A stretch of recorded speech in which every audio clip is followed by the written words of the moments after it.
The mirror never lied. I just never looked long enough. It started with a sound, that faint, trembling hum of the old bathroom light flickering above me as I stared into the mirror. My reflection looked exactly the same as it always had. A tired face, hair too short to hide behind, shoulders I'd always wished were smaller. But something inside me that night felt unbearable. Like the version of me I'd been pretending to live as had finally cracked under its own weight. I didn't plan for any of this. Not the makeup, not the clothes, not the quiet fascination that began one evening when I watched a video titled Becoming Her, my 5-month transformation. It wasn't supposed to change me, it was just curiosity. But that video lit something inside me that refused to go back to sleep. I remember rewinding that video over and over again, not to stare at her face, but to feel what she must have felt. That mix of fear and euphoria, of finally recognizing yourself in your reflection. I didn't even realize I was crying until my sleeve came away damp. That night, I stood up and walked to the mirror. My voice trembled as I whispered, "What if that could be me?" At first, I laughed, like it was some ridiculous fantasy. But when I wiped the steam off the glass, I caught a glimpse of something that silenced every doubt, a softness in my eyes I hadn't seen in years.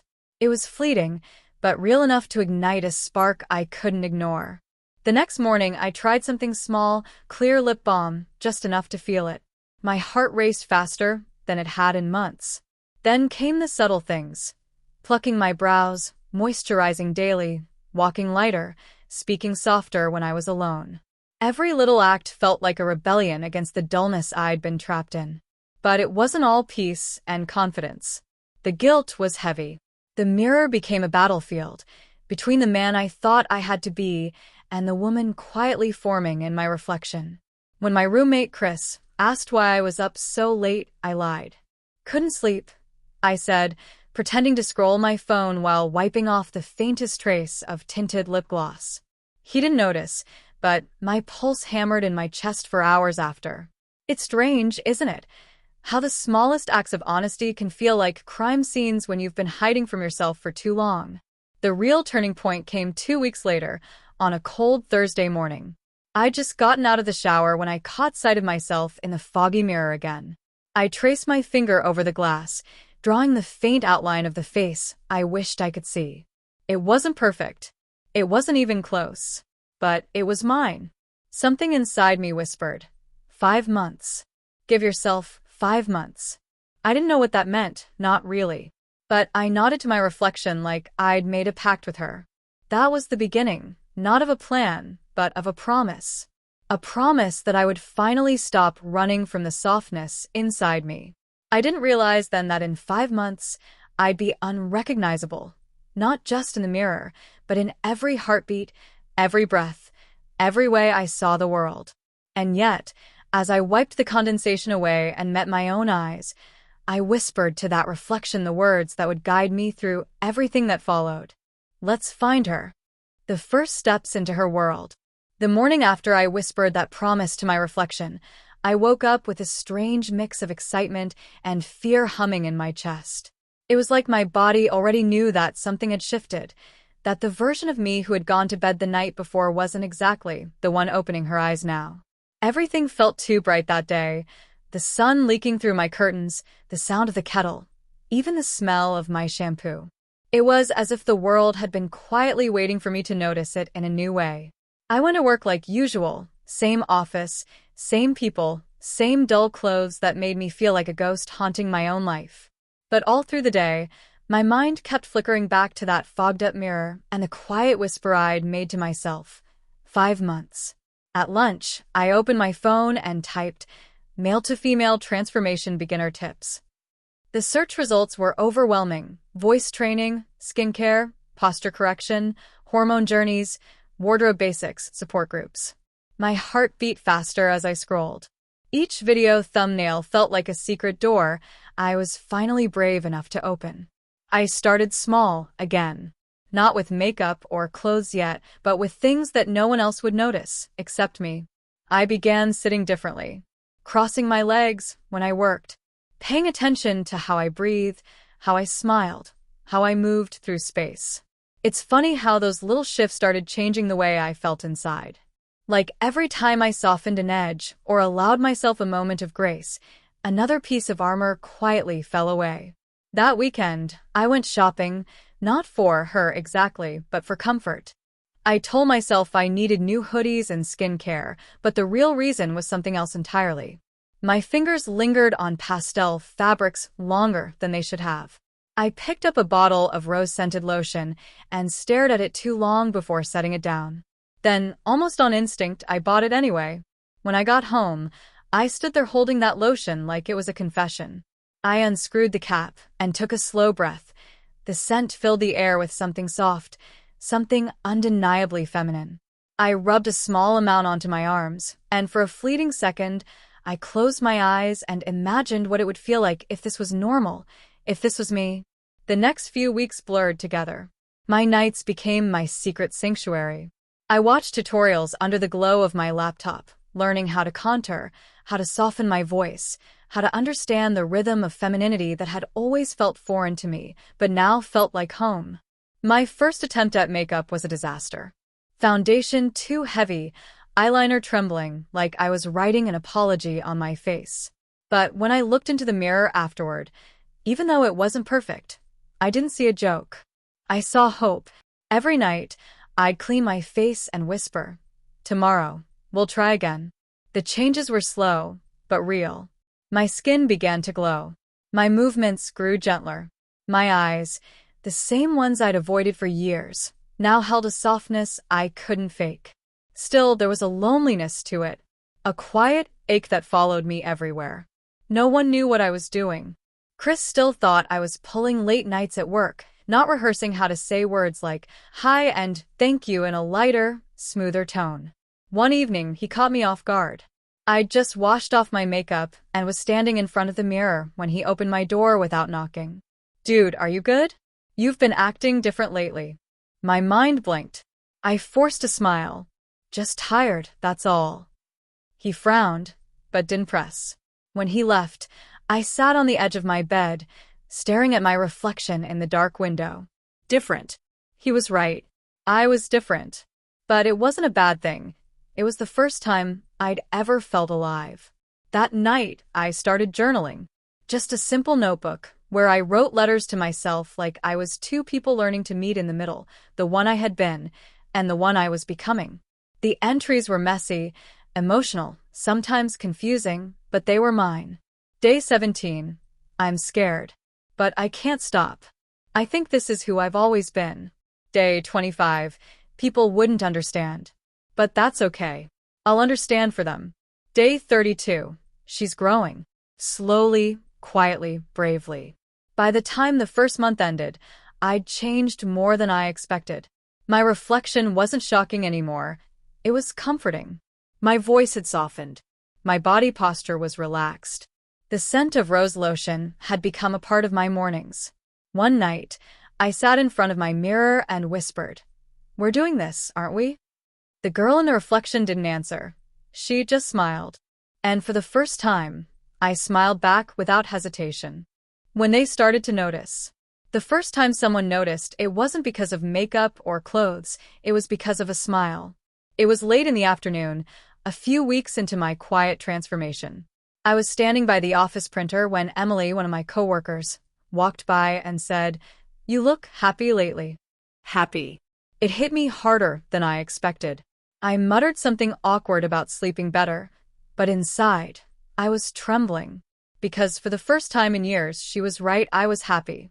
Not completely, not safely, not publicly, but in the small, stolen moments when I could just be. After that, I noticed how the world started to respond to me differently, not dramatically, just subtly. People spoke to me softer, smiled longer, looked me in the eye instead of through me. Maybe it was my posture.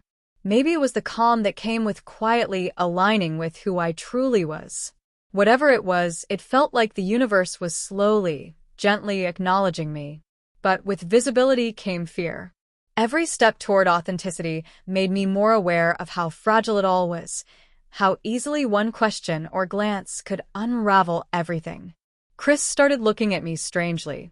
He never said anything outright, But I could feel his confusion every time I hummed along to music while getting ready or wore something just a little too fitted. One night, he finally asked. "Hey," he said from the doorway. "Can I ask something? You've been changing. Is everything okay?" I froze. My heart beat so hard it hurt. I wanted to tell him everything, that I'd found this part of myself I didn't understand yet, but needed to explore. But the words wouldn't come. Instead, I smiled and said, "Yeah, man. Just trying new things. Self-care, you know?" He nodded, half believing me, and left. I exhaled so hard I almost laughed from relief. That night, though, I couldn't sleep. I stared at the ceiling, wondering why telling the truth felt like walking barefoot on broken glass. Still, I couldn't stop moving forward. By the middle of the second month, my closet had quietly evolved. Oversized shirts had given way to softer fabrics, subtle colors, thinner fits. I told myself it was just fashion, but I knew it was more than that. I started walking differently too, not on purpose, but naturally. I'd catch myself moving with a rhythm that felt graceful, fluid. It scared me sometimes, how instinctive it felt. Then one morning it happened, the moment that changed everything.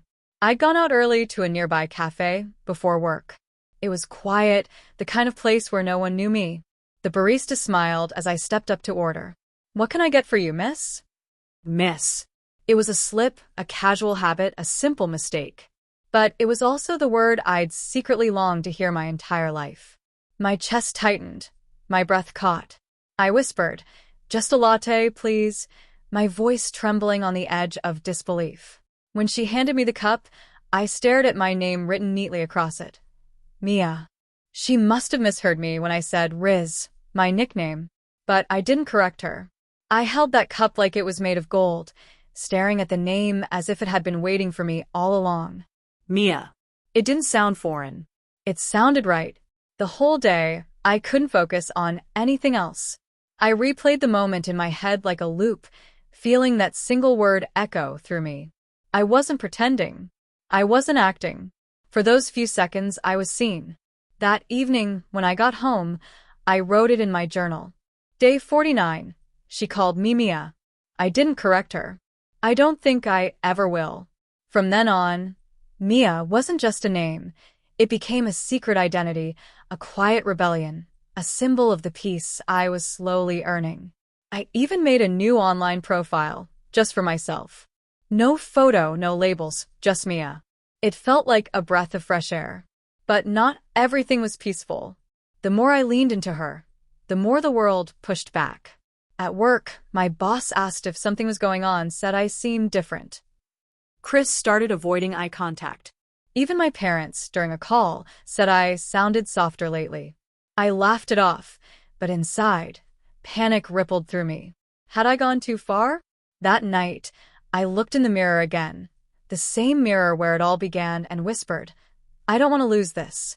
I don't want to lose her." The girl staring back didn't look scared, though. She looked calm, determined. And in that moment, I realized something. This wasn't about pretending anymore. It was about surviving honestly. The next morning, I wore a fitted cream sweater to work. Nothing extreme, but enough to feel her with me.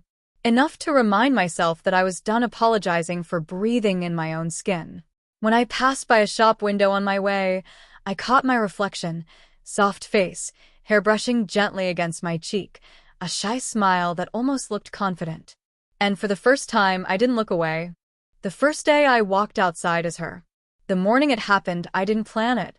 I just woke up and knew. It wasn't a voice in my head or a sudden burst of courage.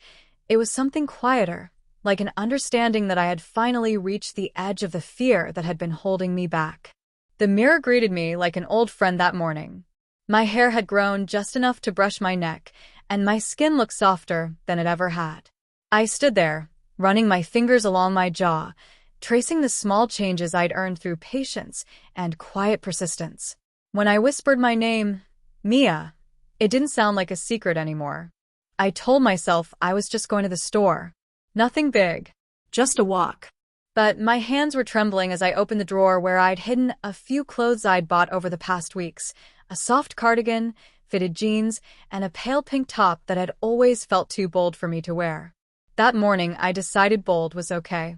It took me nearly an hour to get ready, not because of the clothes, but because of the meaning behind them.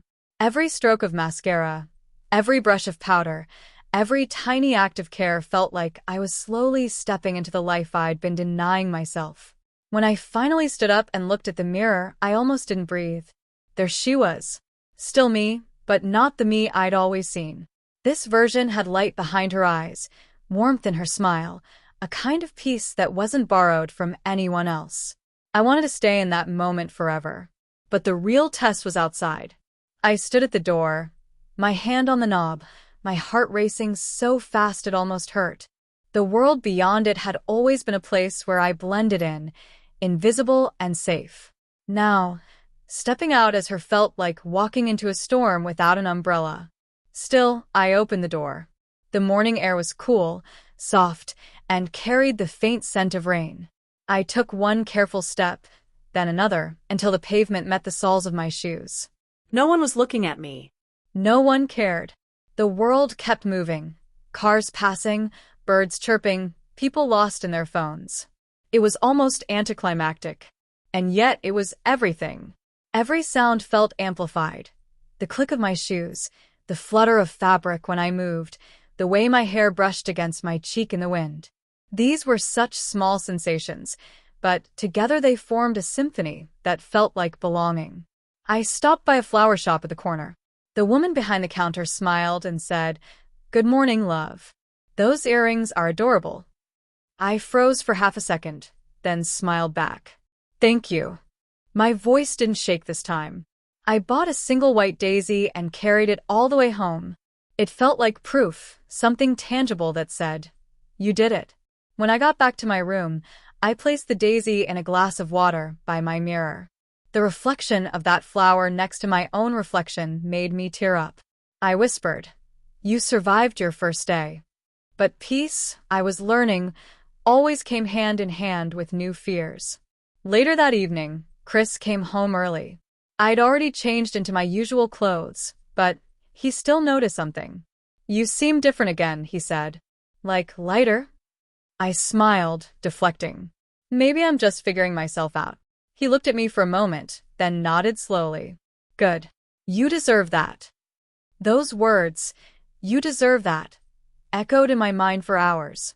It was the first time anyone had ever told me that my happiness was valid. That night, I sat on the floor with my mirror and my journal. Day 63. Today, I went outside as her. It wasn't perfect. It wasn't dramatic. But it was real. Day 64. For 5 minutes, I felt the world see me, and it didn't collapse. Day 65. Maybe peace doesn't come from hiding. Maybe it comes from walking out the door and realizing the world doesn't end. By the third month, Mia wasn't a secret anymore, at least not to me. I began using her name quietly in my messages, writing it at the end of notes to myself. Love, Mia. It was strange, but it helped me heal. Every time I saw it, it reminded me that the person I'd been searching for wasn't lost. She was learning how to live. The changes were adding up. My voice had softened. My mannerisms flowed naturally. The hard lines of my old self were dissolving into something I could finally recognize. Still, I knew challenges were coming. There were friends to face, a family that wouldn't understand, a job that wouldn't accept what they couldn't label. But that morning, when I saw the daisy reflected in the glass and sunlight warming my cheeks, I made another quiet promise to myself. No matter what happens next, I won't hide again. And I didn't know it yet, but that promise would be tested sooner than I ever imagined. When the past knocked at my door, it was on a Thursday, one of those quiet evenings when the sky turns gold right before sunset and everything feels safe. I was sitting at my desk, hair slightly curled from a new trick I'd learned online, writing in my journal about how far I'd come. The daisy by my mirror had wilted days ago, but I couldn't bring myself to throw it away. It felt like a symbol of that first fragile courage, and I wasn't ready to let it go. I had just finished writing 3 months. I can't believe I've come this far, when my phone buzzed. It was a message from someone I hadn't spoken to in years. Lena. She'd been my best friend in high school, sharp, funny, the only person who used to say, "You're too kind to be one of the guys." We'd lost touch after graduation, but seeing her name light up my screen was like opening a door I wasn't sure I wanted to step through. Her message was simple. "Hey stranger, I'm in town. Coffee tomorrow." My stomach twisted. The thought of seeing her made me smile, but fear quickly followed. She'd remember the old me. The one who laughed too loudly, who slouched to hide his body, who didn't know how to exist in his own skin. Could I meet her as Mia? I typed and erased my reply 3 times before finally writing. Would love to. Same cafe as always. She sent a heart emoji back. That night, I barely slept. I lay in bed rehearsing what I'd say, how I'd sit, how I'd breathe. I wanted to be authentic, but I was terrified of her reaction. When morning came, I dressed slowly, thoughtfully. A light denim jacket, soft peach top, simple makeup, just enough to feel like me without making it seem like I was trying to prove anything. I tied my hair back in a loose ponytail, then hesitated in front of the mirror. "Just breathe," I whispered. "She's your friend." The cafe looked exactly the same. The smell of roasted beans, the clink of cups, the hum of quiet conversations. But I felt like I was walking into it for the first time. I spotted her instantly. Same warm eyes, same energy. She waved, and I felt a rush of relief, until I realized she didn't recognize me right away. "Mia," she said, uncertain, her brows furrowed. I nodded, smiling softly. "Hi, Lena." Her eyes widened as realization hit. "Oh my God, you." She stopped herself, covering her mouth with her hand. "You look wow." There was no mockery in her voice, no judgment, just pure shock and something close to admiration. We sat down. My heart was pounding so loudly I could barely hear her first words. But slowly, the tension melted away. We talked.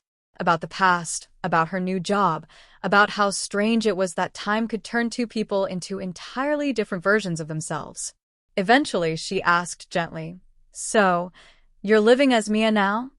I nodded. Yeah. "I guess I am. It's been a journey." She leaned back, smiling softly. "You always had this energy, you know. I just didn't know what to call it then. But now I get it. You seem happy." Happy. There it was again, that word that used to sound impossible. We talked for hours. There were moments when I almost forgot how afraid I'd been. She asked respectful questions, listened with open eyes. When we finally stood to leave, she hugged me tight and whispered, "I'm proud of you." Those 4 words undid me completely. I walked home through the city with tears slipping silently down my cheeks, not out of sadness, but from the overwhelming relief of being seen without hiding. That night I wrote in my journal. Day 97. Lena saw me. Not the old me. Not the hidden me.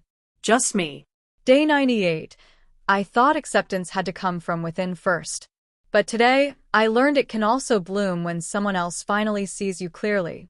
But the universe, I learned, has a way of balancing every step forward with a test. Because 2 days later, my phone rang again, and this time, it wasn't a message from the past I wanted. It was Chris. His voice was quiet, uncertain. "Hey, Mia, we need to talk." The way he said my name made my heart stop. He'd never used it before. I didn't even know he knew. I tried to keep my voice steady. Sure. "What's up?" He sighed heavily. "I found your journal." My stomach dropped. My world froze. The one thing that had kept me sane, the one place where I'd written everything, was no longer mine alone. He continued carefully. "I didn't mean to. It was on your desk. But I read some of it." I didn't speak. My throat felt tight, my chest hollow. "Mia," he said quietly. "I didn't know. I mean, I guess I knew something was different, but I didn't know." Silence stretched. I waited for judgment, laughter, rejection, but it didn't come. Instead, his tone softened. "You should have told me." Tears stung my eyes. "I was scared." "I get that," he said. "But you don't have to be scared around me, okay?" I sat there, staring at the phone, shaking. I couldn't believe what I'd just heard. When we hung up, I cried, not from fear this time, but from a deep, quiet relief that I didn't have to hide from the person who'd lived across the hall from me for years. The next morning, I woke up and wrote only one line in my journal. Day 101. The world is kinder than I thought, when I stopped expecting it to hurt me. That was the day I realized peace wasn't about passing or perfection. It was about the simple, radical act of being honest in your own skin. And as I looked in the mirror one more time, I saw the reflection of a girl who wasn't afraid to keep going. The day confidence trembled. The first time someone laughed, it was barely audible. Just a whisper of sound, but it split through the air like thunder. It happened one bright Saturday afternoon, the kind of day that almost dares you to believe everything will go right. I had decided to take a small but important step, go shopping for myself, in person, in broad daylight.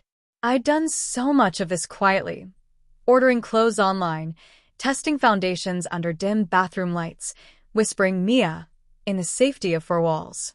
But now, 3 months into this journey, I wanted to feel real in the world beyond my mirror.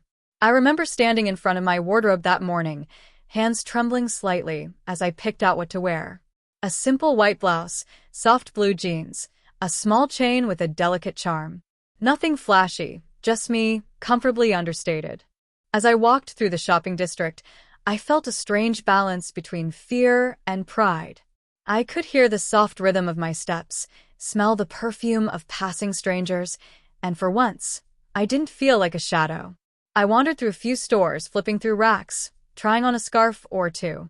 Most people smiled politely or didn't notice at all, and that small anonymity felt like victory. Then I entered a boutique I'd always loved from afar.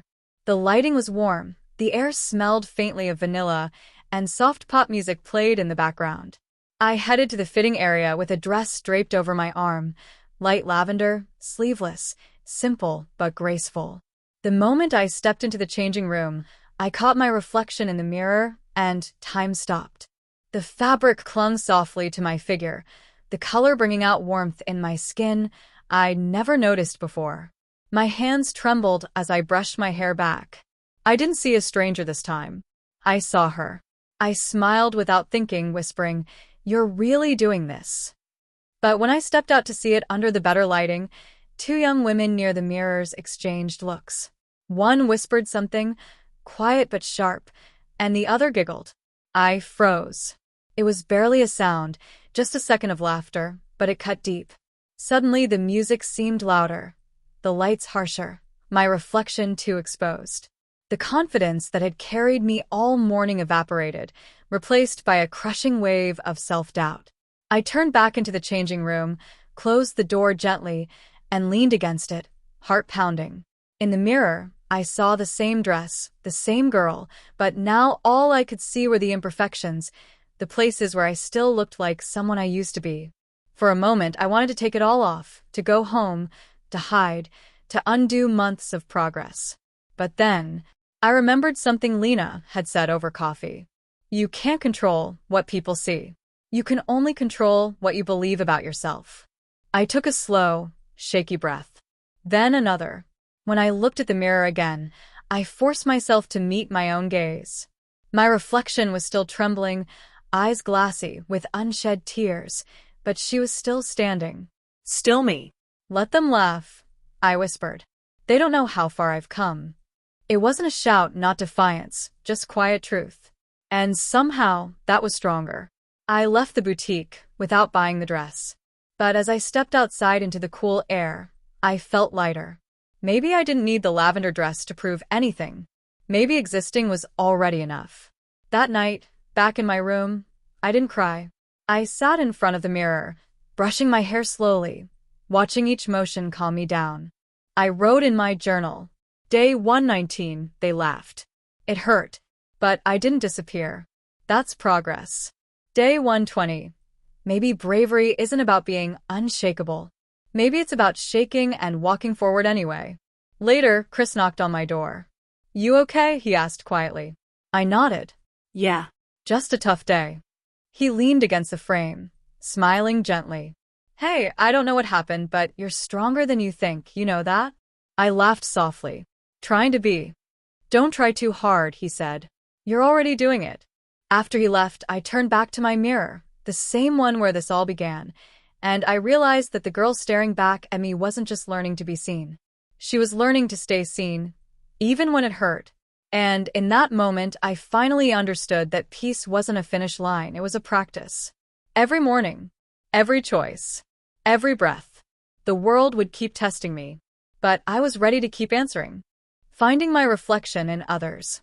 A week after that day in the boutique, something shifted inside me. It wasn't dramatic, just quiet and certain, like a tide turning. The laughter still echoed in my mind sometimes, but it had started to lose its power. What replaced it was curiosity about the world beyond my small circle, about others walking the same uncertain road I was on. So one night, as rain tapped softly against the window, I opened my laptop and typed something I'd never dared to before. MTF support group near me. My heart thudded as the search results appeared. For months, I'd done everything in isolation, watching transformation videos, reading anonymous posts, scribbling feelings in secret notebooks. But now, the idea of talking to people who might actually understand felt both terrifying and magnetic. I found one group that met every Sunday afternoon at a small community center, the Chrysalis Circle. The name alone made me smile. I almost didn't go. I sat in my car that Sunday, hands gripping the steering wheel, watching people go in, women of different ages, styles, smiles. I wondered what they'd think of me. Would they see through my nerves, hear the voice still tangled somewhere in my voice? But something inside whispered, "You've come this far. Don't stop here." So I took a deep breath and went in. The room was warm, softly lit, with a few chairs arranged in a loose circle. A pot of tea sat on the side table, steam curling like a comforting hand. The air buzzed gently with laughter and chatter, not the sharp kind I'd heard in the boutique, but real laughter, the kind that sounds like home. A woman with short, silver hair looked up and smiled at me. "First time?" she asked. I nodded, my voice small. "Yeah, I'm Mia." "Welcome, Mia," she said warmly. "I'm Denise. Grab a seat, love." I sat down, heart hammering, eyes flicking around the circle. There was an older woman in a floral scarf, a young girl barely out of high school, and a few others somewhere in between. All different, all the same. When it was my turn to speak, I hesitated. My throat tightened. I guess I'm just trying to figure myself out. I began. It's been 5 months since I started really accepting that I'm not who I thought I was. Or maybe I'm just finally letting myself be who I am. They nodded, every single one of them. Not politely, but knowingly. The words started to pour out. About the mirror, the laughter, the confusion, the tiny victories. By the time I finished, my hands were trembling, but my chest felt lighter than it had in months. "That's beautiful," Denise said softly. "You're exactly where you need to be." For the rest of the afternoon, I listened to stories, raw, funny, heartbreaking, brave. Each one was a piece of something I'd been missing. Proof that I wasn't alone. There was Zoe, who had come out to her parents and was learning to forgive their silence. There was Mari, who'd transitioned years ago and still struggled some days to see herself clearly. It wasn't perfect, but it was real. When the meeting ended, Zoe walked with me to the parking lot. "You did great today," she said. I remember my first time. My voice shook the whole way through. I smiled shyly. Mine still is. She laughed, kindly, not mockingly. "You'll find your rhythm. We all do." Before she left, she handed me her number. "If you ever need someone to talk to, text me. Sometimes, it helps just to have a friend who gets it." That night, for the first time in a long time, I didn't feel like an outsider peering through glass. I felt seen. I started going every Sunday. Some weeks I shared, some I just listened. I learned small things, makeup tips, voice exercises, legal steps, but also deeper lessons, patience, grace, and the quiet strength it takes to rebuild yourself from within. 5 months earlier, I'd been terrified of the world. Now, I was learning that the world was full of people just as terrified, but brave enough to walk through the fear anyway. And somehow, that made me brave, too. When the world finally saw me, It happened almost by accident. The chrysalis circle had become a second home for me, a place where my laughter didn't feel borrowed and my silence wasn't awkward. But it was still a safe world, tucked away behind closed doors and gentle smiles. Then one Friday evening, Zoe texted me, "Hey, a few of us are going out for coffee after the meetup this weekend. Nothing fancy, just being ourselves. You in?" My first instinct was to say no. My pulse raced even reading the message. Going out as Mia, beyond the community center, out into the open world where strangers stared, judged, whispered, was something I'd imagined, not something I thought I could do. But I stared at my reflection that night, my brush moving slowly through my hair, and thought, if not now, when?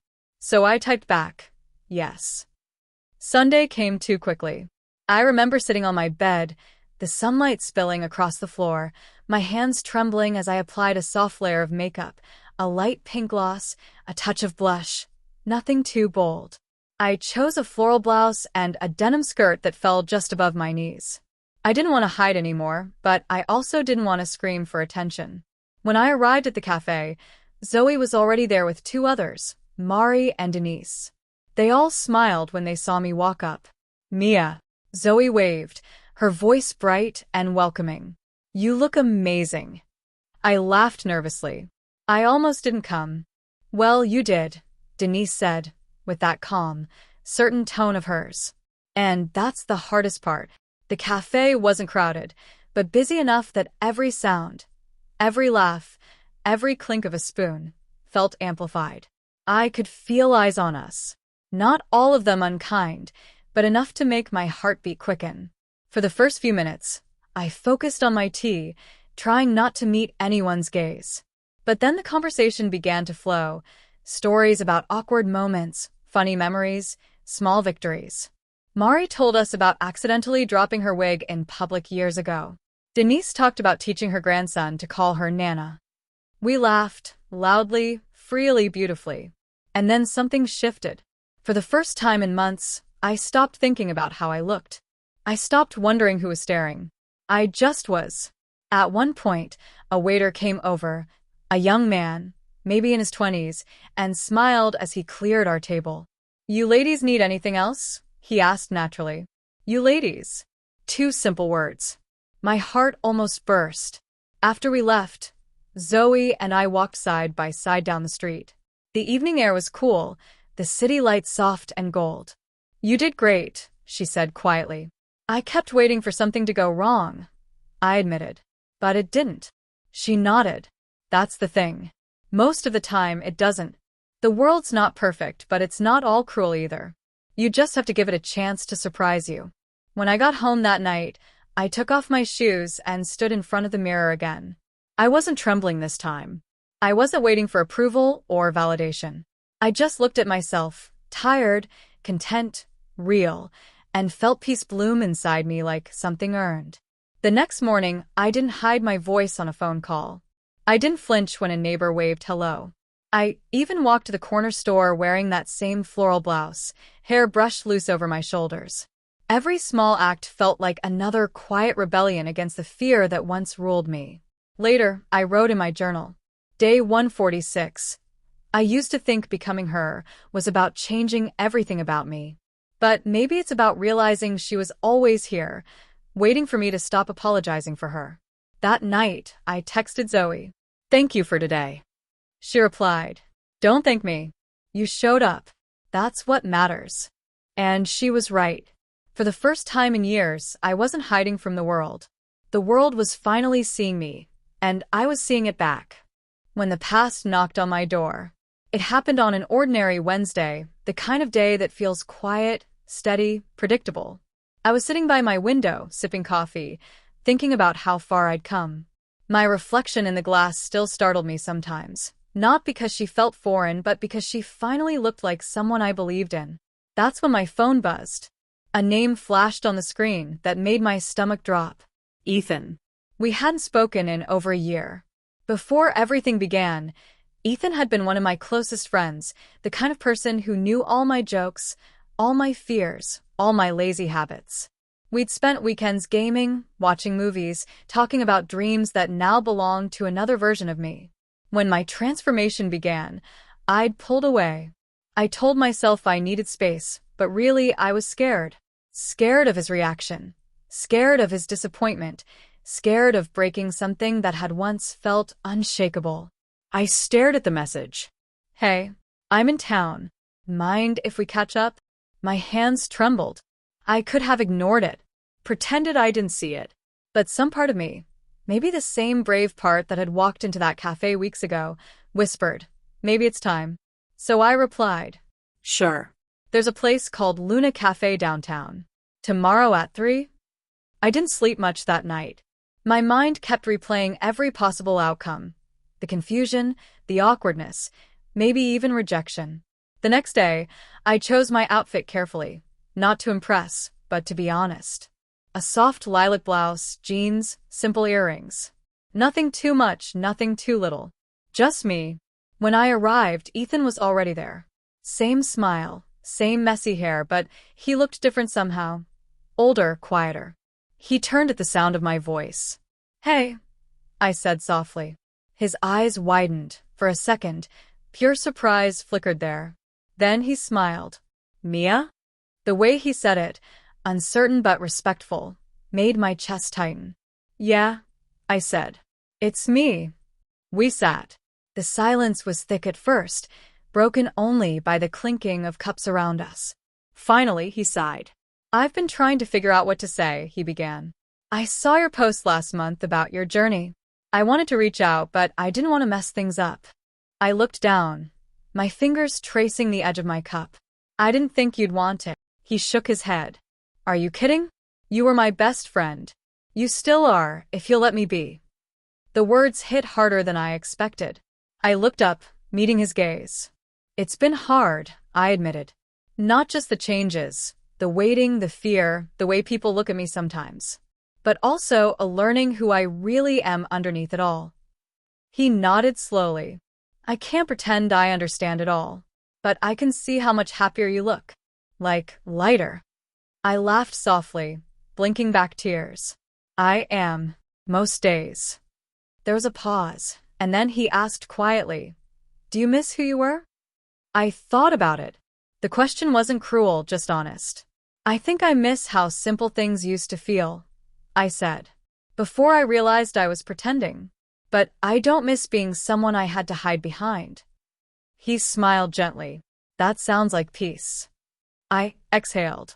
"It's getting there."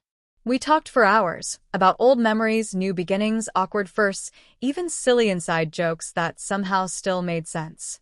By the time we stood to leave, the sun was low, painting the sky gold and pink. As we hugged goodbye, he whispered, "I'm proud of you, Mia." It was such a small sentence, but it felt like the closing of a wound I hadn't realized was still open.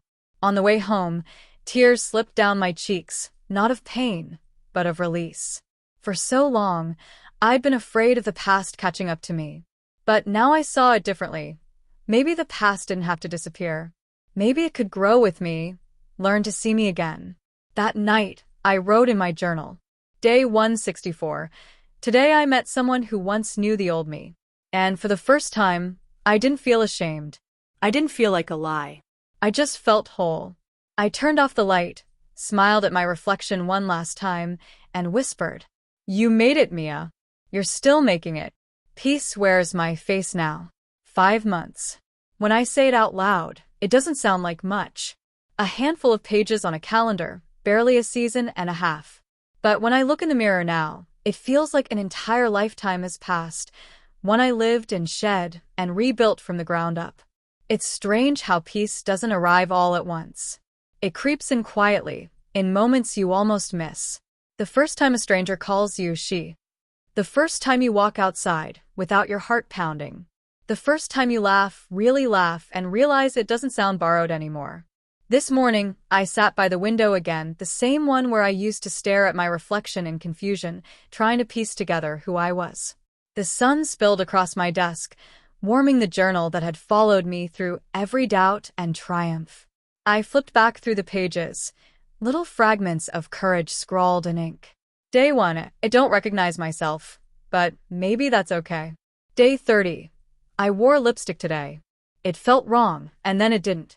Day 90, someone laughed at me. I didn't break. Day 146, the world saw me, and I stayed standing. Day 164, Ethan called me Mia. I believed him. Now, day 180, peace. Not perfect, not finished, but mine. My reflection looks back at me, soft hair brushing my shoulders, a touch of color on my lips, eyes that finally match my heartbeat. I smile, and she smiles back. No tension. No pretending. Just presence. The world hasn't magically transformed. There are still strange glances, still questions, still days when the mirror feels heavy. But the difference now is that I don't see those moments as failures anymore. They're part of the rhythm, the ebb and flow of becoming. When I walk down the street now, I don't shrink. I meet people's eyes. Sometimes they smile, sometimes they don't, but I no longer measure my worth by their reaction. Lena still checks in with me every week. Zoe and I go for coffee every Sunday. Ethan sends me memes again, the dumb kind, the comfortable kind. Life has started to weave itself back together, thread by thread. A few nights ago, I caught myself dancing while brushing my teeth, music playing from my phone, my reflection twirling freely in the mirror. That's when I realized something profound. Peace doesn't announce itself. It just arrives quietly, waits patiently, and then one day, you realize it's been living in you all along. I used to think transformation meant becoming someone new. Now I see it's about returning, peeling away everything that wasn't truly me until all that's left is honesty. When people ask what it feels like, I tell them this. It's like finally breathing in a room you didn't know you'd been holding your breath in your whole life. 5 months. 1,000 small goodbyes. 1,000 tiny beginnings. And now, when I look in the mirror, I no longer whisper, "That's her." I simply smile and think, "That's me." Peace wears my face now.